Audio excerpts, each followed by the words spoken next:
Hello guys, welcome back again sa ating YouTube channel no, The Action Man. Una sa lahat, may galap shoutout po sa lahat ng mga kakamping at sa mga hindi man mga kakamping. Kung interesado ka sa bidyong ito, patapusin mo na hanggang dulo at huwag nyo nang kalimutan na i-like at i-share ang ating video para malaman naman ilan sa ating mga kababayan na nagtutulog-tulugan sa katotohanan. So muli naman nagbabalik ang nag-iisa nyong host sa The Action Man para magbigay ng komentaryo at reaction sa mga mainit ng issue ng bayan. So ito ho mga ka-action, mga kakamping, no, may gusto lang ho ako na i-share sa inyo. Pero bago po tayo dumapo sa pinaka main point natin na talakayan ngayon, nais ko lang po i-share sa inyo na ipinag-utos na ni Mr. President Bongbong Marcos ang agarang action sa lahat ng mga ahensya sa apektado ngayon ng bagyong Karina. Kaya muli kong pinapaalala sa inyo mga ka-action, sa aking mga kababayan na apektado ng nasabing bagyo na Karina, mag-ingat-ingat ho kayo. Kasi dito din po sa amin area ay wala din po tigil ang bugso-bugso ng ulan dito at sa ilang area ay may mga baha na nga po mga ka-action, mga kakamping. Kaya muli kong paalala, mag-ingat po kayo mga kababayan ko. Maraming salamat po. So ito na nga po mga ka-action, mga kakamping, no? May mananagot na kaya? May mananagot na kaya sa nasabing nagpakalat ng video na di umano ay si Mr. President Bongbong Marcos daw. Ito na nga po mga ka-action kasi wala po tigil sa pag-imbestiga na malaman kung sino ang nasa likod ng nasabing video. Ito na po, may lead na po ang ating mga otoridad kung sino ang nasa likod ng nasabing video at naglilikom lamang sila ng karagdagang ebidensya para maimbestigahan po ang nasabing tao. So ito po mga ka-action, ginamitan na po ito ng napaka-high-tech na technology kagaya ng forensic analysis ho mga ka-action. At dito kinonfirm nga talaga ng mga otoridad na hindi talaga ito si Mr. President Bongbong Marcos. Deepfake po ang nasabing video. Peke po ang nasabing video mga ka-action, mga kakamping. Kaya ito po ang hinihintay natin, ang lead ng mga otoridad natin regarding sa kanilang investigation kung sino ba ang nasa likod nito. Ito po, panoorin po muna natin ang nasabing balita. Lumalabas sa forensic analysis ng NBI na hindi si Pangulong Bongbong Marcos ang nasa kumakalat na video na lalaki umano'y nagdodroga. May ideya na rin daw mga otoridad kung sino ang nasa likod ng malisyosong video. Nasa frontline ng balitang yan si Elaine Folench.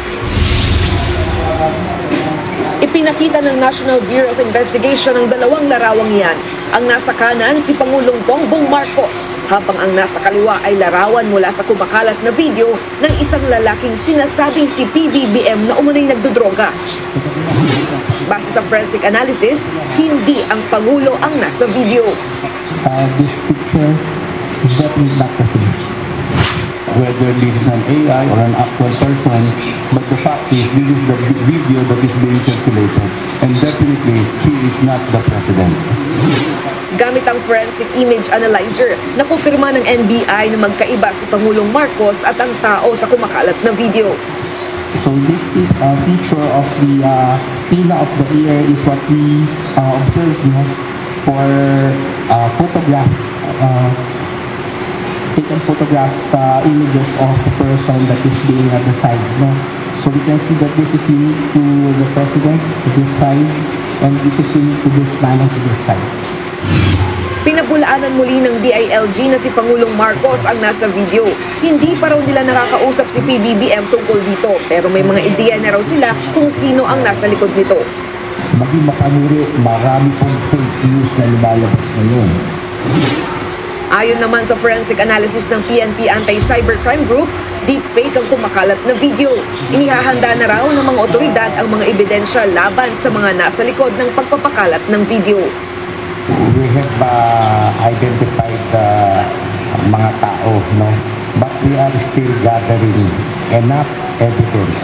Akala nila ang Pilipino ay maliit lang ang utak.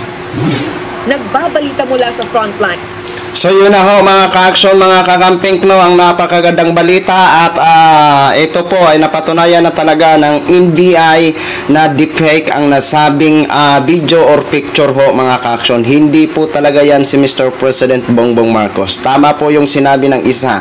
Akala nila sa mga Pilipino ay hindi talaga marunong mag-analysis sa nasabing video na kanilang ipinalabas nung kanilang rally noong na ho mga ka-action, mga kakamping. So alam naman po natin kung ano po ang motibo ng ating mga kaibigan sa kabila kung bakit itinaon po nila ang pagpalabas na kung saan suna ni Mr. President Bongbong Marcos. Maliwanag pa po ito sa sikat ng araw na gusto lang nilang galitin ang taong bayan o ang ating mga armed forces para sumama sa kanila. Pero hindi ho sila nagtagumpay mga ka-action, mga kakampeng, kasi palpak naman talaga ang kanilang video, di ba? O gagawa-gawa lang ho sila ng video, palpak pa. Di ba?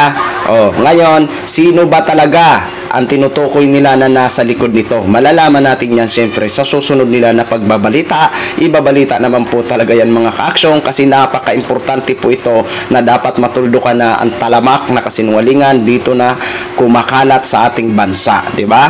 So ayon naman sa isang live nga po ni Maharlika, no, umamin po siya doon na siya ang nag-upload ng nasabing video at siya ang nag-play ng nasabing video at siya na lang daw ang kakasuhan kung may dapat kasuhan. Wag na daw idamay ang taga Pilipinas.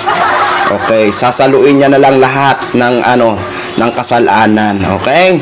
So yun lang muna mga ka-action, mga kakamping, no, ang latest balita. Mag-ingat-ingat po kayo saan man kayo sulok ng mundo, lalong-lalo na po ang apektado ng bagyong Karina dito sa Calabarzon, sa NCR. Mag-ingat-ingat po kayo at ugaliin niyo pong magdala at huwag niyong kalimutan na magdala ng payong sa tuwing kayo ay lalabas. Maraming salamat po sa ating mga manonood, Luzon, Visayas at Mindanao, all over the world. Ako po ang inyong lingkod, si Action Man.